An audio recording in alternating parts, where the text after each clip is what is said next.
listings that we have. We want to be around people. We want to help people. We want to be that community. And trading is just like buying and selling and hoping you make a bit of money. Back to this, let's say the main things you're looking for, it seems, is time, manipulation, and some sort of confirmation. Yeah. Time I've understood. How are you defining manipulation? Because I can also visualize you have high and low of London session, then high and low of Asia, high and low of previous day, previous week, and you can end up on a chart with like 10 levels up and 10 levels down. Yeah.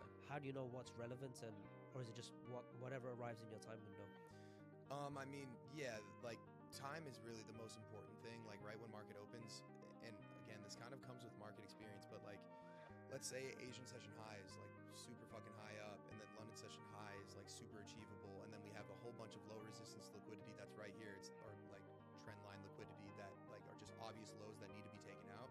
If New York goes up and takes out this London session high, and there's like just so much room up until Asian session's high, I'm like, okay, I know exactly what the market's going to do. It's just coming up, taking out London session's high, and then the draw is right here.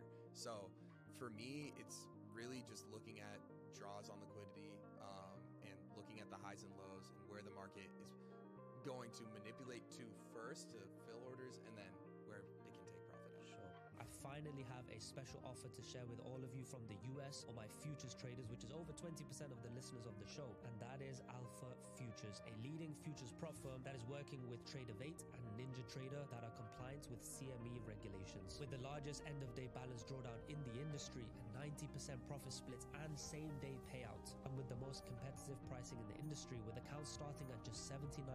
On top of that, just by being a viewer of the show, you get up to 40% off all evaluations. So why not get started with an evaluation right away, trading $50,000, $100,000, and you already know the power of prop firms and larger capital. So go ahead and use the link in the description or code TOT for the best prices in the industry, plus the best discounts in the industry to make this a home run offer if you are a futures trader. And then the last portion, which is your confirmation. So you've seen on a level, you're seeing some sort of manipulation.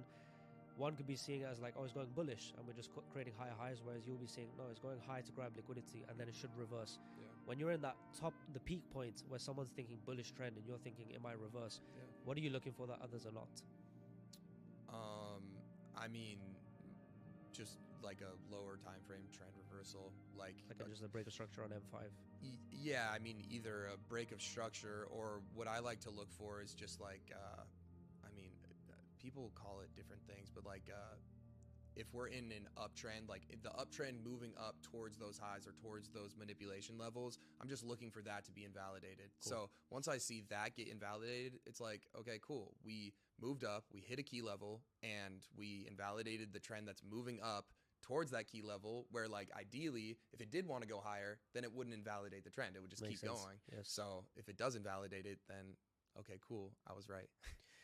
Because you are trading, let's say, not on a big point of interest or not necessarily higher time frame, it's just manipulation, time, and rejection. Does that mean you need to break even as quick as possible because you're just hoping for a reaction? I mean, I'm definitely a lot of people used to like get on me, be like, oh, he's a 1-to-1 risk to reward trader, or like 1 to 1.5, 1-to-2 risk to reward trader. And I'm like, bro, my win rate is dragging my sack across your face. Like, you guys are literally like 30% win rate and not even profitable and shooting for the moon and fucking stars. Like, I win so many trades. Like, my win rate is absolutely ridiculous. And I'm completely fine with that. That's just like how my mental works. So my take profits are, like fairly short lived, but I'm making money, so that's all that matters. Fair enough. What is your views and your own personal use, if you do, with prop firms?